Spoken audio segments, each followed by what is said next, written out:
It's an ordinary day at Columbia University in New York, with all the students feeling the presence of Dr. Alexander Hartdegen in the hallways. However, the doctor's preoccupation with his work causes him to forget a date with Emma, his girlfriend. Hartdegen is a dreamer, and although it is his first year as an associate professor at the university, he wants the best for his students, not to be pawns in society, following the same patterns and wearing the same top hats as everyone else. Back home, he gets ready in his lab for his appointment with his colleague David Philby, who urges Hartdegen to be a little more conservative and not obsess over his inventions and scientific fantasies. Just before arriving for their appointment, Hartdegen is distracted by a malfunctioning automobile prototype, whose owner offers him a ride, but he prefers going on with his date, not without some hesitation. Now at Emma's side, Hartdegen trembles with nervousness at wanting to express his desire for engagement, but manages to move forward and offers Emma a ring, which she happily accepts. However, their evening is quickly interrupted by a mugger that appears out of the forest, demanding all their valuables. Emma tries to keep her ring, but the robber asks for it. After a brief struggle, the most tragic outcome occurs, as Emma is shot at point-blank range, dying at the hands of her fiancé. 4 years later, Alexander Hartdegen is more obsessed with science than ever, which worries the housekeeper, Mrs. Watchett, and Philby, who asks him to come out of his stupor and move on with his life. The doctor's depression drives Philby away, only to later reveal his greatest invention, a time machine, which he will use to get his beloved back. The machine ends up working perfectly, going back to the night he lost Emma. Hartdegen is thrilled to find her alive in front of him again but remembers the first night's events, so instead of going through the forest, he decides to go to the city immediately. On his walk, Hartdegen completely ignores the prototype car that passes around him again, as he only has eyes for Emma. She senses something odd about him, but he only tells her to go home and stay there. He professes a few last loving words to her, sparing her death that night and leaving the rest to his past self. Just before leaving, Hartdegen heads off to buy Emma the flowers he promised but could never give, but as he enters the florist, a car accident occurs, running Emma over. The dejected doctor, far from being sad, is confused, knowing that fate does not want him to be with Emma, so he plans another trip in the time machine to find out how to solve his dilemma, this time to New York in 2030, where humans have even been able to colonize and settle on the moon. Hartdegen goes to the public library, where he meets Vox, a holographic assistant who claims to have all the knowledge in the world. Amazed by this, Hartdegen asks him for access to information about time travel, but this is taken as science fiction. Even himself is listed among the names of people connected with time travel, primarily novelists. Frustrated, the doctor decides to travel further into the future, to the year 2037, where a catastrophe has struck the world, leaving it in ashes. Rescuers try to help the confused man, who asks them what happened. Apparently, the moon broke apart after the moon colony's demolitions, having massive repercussions on Earth. The doctor flees back to the time machine out of panic, hurting and bumping himself along the way, accidentally charting a course into the distant future, where ages pass and the world changes radically. His journey ends in the year 802.701, where he is rescued by a group of indigenous people who heal, clean, and feed him. Upon regaining consciousness, he dresses and has his first encounter with one of his rescuers, an Aboriginal boy. Hartdegen discovers that they live in a community of huts clinging to the mountain's edges, and the whole tribe is surprised by his appearance. One of them, a girl, manages to communicate with him, claiming to know the stone language. According to her, everyone learns it during childhood, but they tend to forget it over time. The village chief thinks they should get rid of the stranger by throwing him out of the river, but the girl thinks otherwise. Hartdegen explains that he comes from the past, something the girl can't quite understand. She introduces herself as Mara and convinces the others that the stranger is a wandering idiot, and that he hit his head on his journey, so he manages to get out of the situation in an airy way. Hartdegen explains the customs of his past world at night, something Mara's brother, Kalen, finds fascinating. They let them stay with them as they sleep, and Mara tells him that their parents left the place, with Hartdegen fascinated by how much the world has changed to that point in history. Looking up at the sky, he notices the moon destroyed, with a small belt of space fragments around it. The doctor asks her why they take their boats out of the water at night, believing it is for fear of being stolen. Mara doesn't know that word, and offers to go looking for flowers the next day. In the forest, an evil presence advances, concluding in a skull monument, but it ends up being Hartdegen's nightmare, causing him to wake up. Kalen had a nightmare too, but his sister comforts him.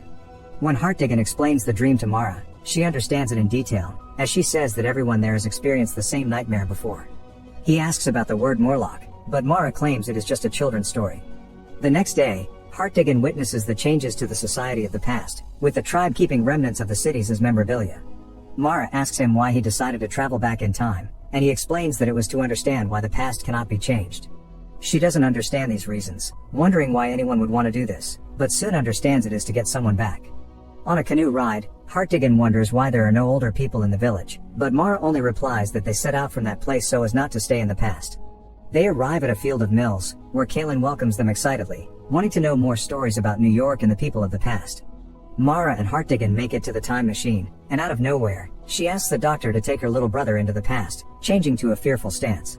He's puzzled by that, but shouts and roars in the distance tell them that the village is in danger. The screams intensify, and they find the entire village evacuating the place. Upon arrival, Hartdegen encounters a humanoid monkey-like creature and runs for safety. Soon more creatures arrive, throwing darts at the villagers, and one of them manages to hit Mara. On close inspection, Hartdegen notices a black viscous liquid on the dart, but before he can analyze it, he and the other villagers end up surrounded by the creatures coming out from under the ground. They gag and capture several village members using superhuman strength and primitive hunting tactics. One of the beings comes upon Kaylin, and Hartdegen goes to his rescue. A chase begins, and follows the doctor hanging from one of the mills, with the creature grabbing him by the feet. After some struggle, the beast falls to the ground from several meters away, dropping unconscious for a few moments. Upon awakening, it climbs back up to lunge at the doctor and succeeds in bringing him down, next to it. Kaylin comes to the rescue, using fire to drive the creature away, escaping through subway conduits hidden in the sand. When Hartdegen arrives in the area, he sees how Mara is captured and taken to the creature's hideout. The doctor proposes to go to the rescue of the captured, but the people don't understand his proposal since according to them, this is how life in their village works. When Hartdegen reproaches the villagers' lack of defense, the leader tells him that those who fight are the first to be captured. He then goes to talk to Kaylin, telling him that they must do something about it, but the boy only comments that once the creatures capture others, there's nothing else to discuss, confirming that they were the Morlocks. Despite this, he learns of a place where the ghosts dwell, and goes there with Hartdegen at night. The place ends up being a space with paraphernalia from the past, including several holograms of Vox, which Hartdegen remembers from his visit to the museum. Although Vox's software no longer updates automatically, his collected information tells him that there are now two dominant species on Earth, one living on the surface and the other living in the depths. Vox has generated a pessimistic consciousness over the years, and talks about how overwhelming it is to have all the knowledge of the world available, but not be able to do anything about it. He even remembers his earlier encounter with Hartdegen and tells him that he knows about the Morlocks from a member of the village who managed to escape and stayed there with him, talking. The doctor asks the hologram for the truth, but the hologram warns him about how crude the truth can be. Vox tells him that his former friend came from the east of the forest and that he could find answers there. As he goes, he encounters the same skull monument from his nightmares. Hartdegen says he will go alone to rescue Mara, and Kaylin tells him that the Morlocks also took his watch with them, something the doctor doesn't understand. He goes down a cliff, until finding the entrance to a cave. Inside, he finds complex mechanisms, unbefitting a tribe like the people on the surface. He follows a pair of them through a system of tunnels, and sees how the beings have their own metallurgical society underground. Hartdegen ends up in a butcher's room, where there are various torture tools and a pile of clothes, with Mara's necklace on it. After accidentally pulling a lever, he falls into a water well with human remains, and is found by the Morlocks, who take him prisoner and lock him in a basement. The basement turns out to be more spacious than expected, and after descending some stairs, Mara is found in a cage with a figure on a throne in front of them. The figure is the Uber Morlock, the leader of the tribe, and he explains that since the moon's destruction, the human race was divided into two sections, those above and those below. The Morlocks reproduced in castes, some being the brain and others the muscle, easy to manipulate telepathically. They capture humans on the surface to use as food, and only a few, the most optimal, are spared to serve as receptacles for new Morlocks. He also explains that he is using his telepathic powers at that moment just to keep the Morlocks at bay, for without it, they would deplete the food reserves in a matter of months.